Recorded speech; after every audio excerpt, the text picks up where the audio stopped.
So we've got tanker option in there for jungle. I can see a lot of sustain coming in from Nongshim RedForce.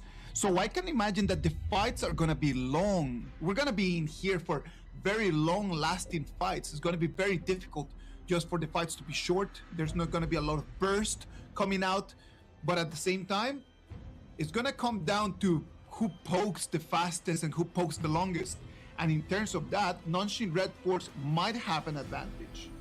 Oh, I like how you perfectly pointed that out. Talking about poking, I think Floorboard Marksman is a very underrated marksman in this specific meta. This pick has one of the best late game potentials in Honor of Kings. With that Arrow Storm, once she hits that level 12 marker, with the items such as the Spark Spores, Doomsday, and Daybreaker, one ultimate could chunk out the entirety of a team before the fight even starts. So this late game insurance that has been purchased coming in for South Nongshim can be the deal breaker coming in for Nongshim in finding that 1 point in the series. The Yu Huan plus the Ogren in here are gonna give Nongshim RedForce so much sustain, man. Like, it's gonna be crazy the amount of sustain that Nongshim RedForce is going to have. So it's gonna come down to Rattel and Siri just finding the angles, finding the right angles just to keep dealing damage again and again and again. Now, clearly for Nova Esports, what they're gonna have to do is just to initiate onto the right people. Like, if you can get the Trampe ulti straight into the key members of Nongshim RedForce, that might be the cue for Dos Nova to take this to 3-0. It's a contest, right? Does Illusion find the perfect target first, or does Shred and Waypit find the backline assassination first? So this is gonna be a key contest between the two teams. As you can see, in towards the early game, there's already a very strong early aggression coming in for the side of Haku, encountering that first camp on the hands of Kong Ling. Love that Haku over here. Like, he knows that he needs to do the movements, man. He knows that he is the one that needs to really redeem himself from game 1 and game 2, and in game 3, the way that he's playing that Ogren tells you that he is up for the task. Nice catch on towards the side of Illusion here, already forcing the flash here. Shren does not want to overcommit. That's flash for flash, and that is Illusion out of the game for the next 30 seconds. Okay, Illusion right over there. Sadly for him, he spent that flash. And that flash on Illusion is going to be a lot more expensive than the flash on Xuan, I would dare to say, because the cooldowns are going to be back for them at the right moment. Falling here, coming in here with the Gorge mobilization here. Doesn't land onto the specific key target here. They are here to lay down some of the damage here. Rattel, ooh, dangerously low here. Has to back away to take that healing deal. Early game aggression so far, looking pretty much in favor for Side of Nova.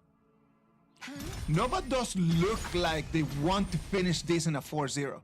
They look like they are really pretending just that this game is going to be just the last. Like, every single game that they're gonna have right now is gonna be really on.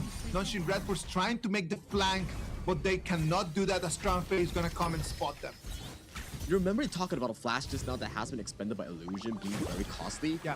Imagine there just now, Illusion was level 4 and they didn't have to back to base. EXP could have been faster, and that could have been a potential dive on towards Muchi's low health bar there. So this is really like what I always mentioned, cause and effect.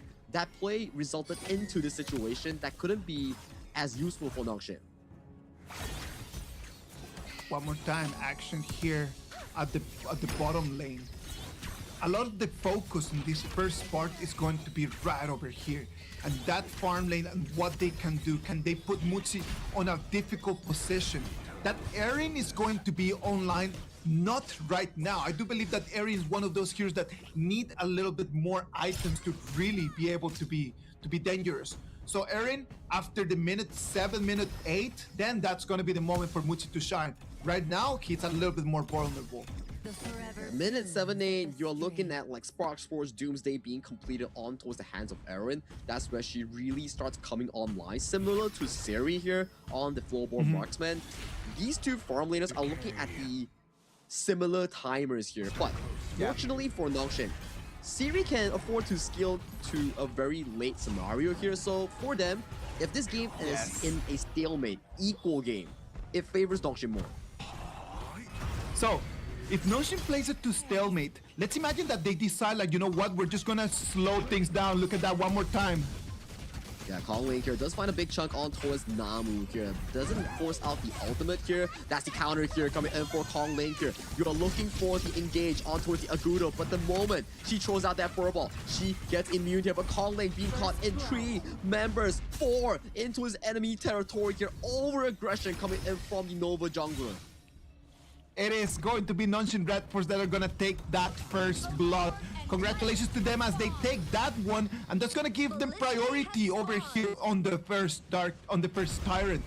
That was really good. You could see Kong Lin just jumping in, going in a little bit too deep. He thought that he got the kill onto Illusion, but then he didn't know that there were 3 more members of Nonshin RedForce waiting for him. And the important part as well, in the early game, in the enemy base, there's the Guardian Sprite that reduces 15% damage taken on the side of Nongshim here. So that's a freebie for them to play safe in their own jungle. So a bad damage calculation coming in from Kong Lin. A bit too aggressive. Well, sad for him, because right now the Tyrant is going to go for Nonshin RedForce, and they are going to have the opening that they needed to have in this game. They need to build confidence. Sagi, confidence is exactly what they need, but look at that. Mutsi one more time comes and gets the kill. Yeah, gets the solo kill of all things against Siri here. Muchi playing a beautiful 2v2 with the hands of Waypit here. With that kill, it elevates that bottom lane, and this turret will go into the hands of Nova Esports and in towards the top side. Kong Lin is already doing jungle pressure in towards the Crimson Golem. Another kill goes to Rattel is going to fall. Rattel falls as well right now. Both the Clash laner and farm laners of this team are going to fall, and they want to come back. Yeah, they want to come back. Unbridled Outburst does land over to the Haku here. Stampede, CC chain on towards Haku here. No continuous DPS on towards the Nongshim jungler here. Illusion caught in the back place. No flash on towards the Nongshim mid laner here. Gets taken down. This is a difficult start for Nongshim RedForce. Top side, bot side, mid side, everywhere is on fire. In the moment that we thought that Nonshin RedForce was building a little bit of confidence, they get hit on the face, straight to the chin. They're gonna take it, and their knees are going weak. Look at that. One more time, Haku wants to protect his golem.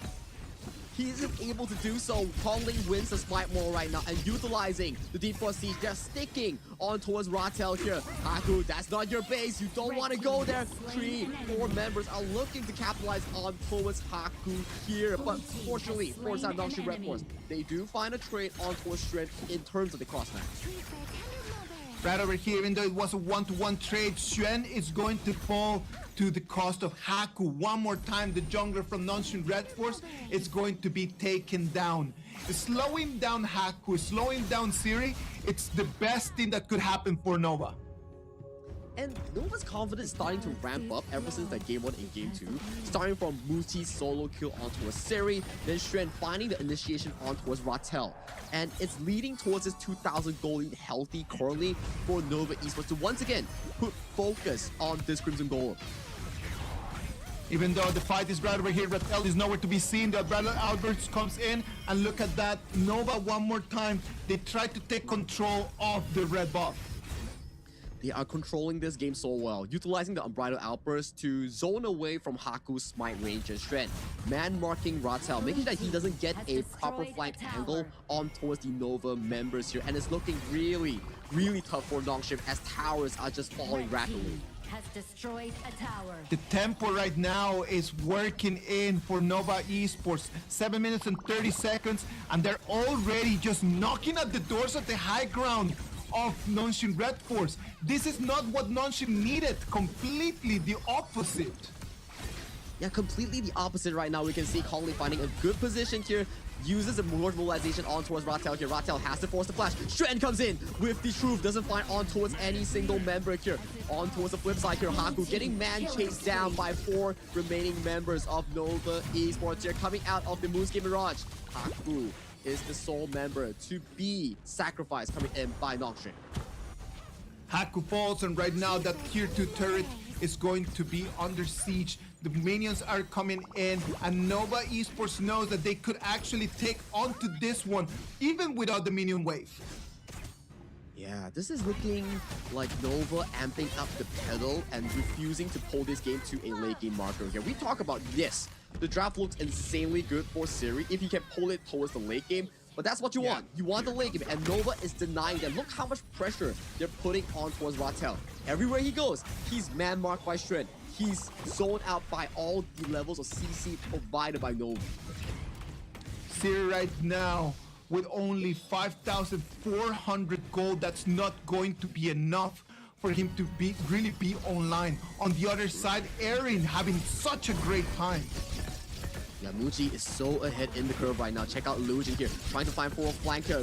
Shran does find on first truth on towards Ratel. That's one member down, coming in for the South Noxian RedForce. Haku dangerously low, caught in the midst of multiple members here. Muji already a double kill, gets the kill onto Siri, make that a triple here. Looking for a quadra here. Using Mirage.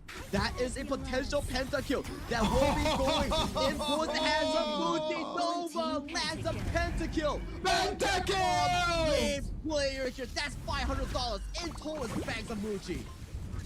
Muji comes in the moment that we thought that Nonshin RedForce had seen already a very grim future. It turns into a reality. They see their crystal under siege, the minions come in, and it's gonna be game 3 for Nova Esports, a 3-0 advantage for them right now. Below 10.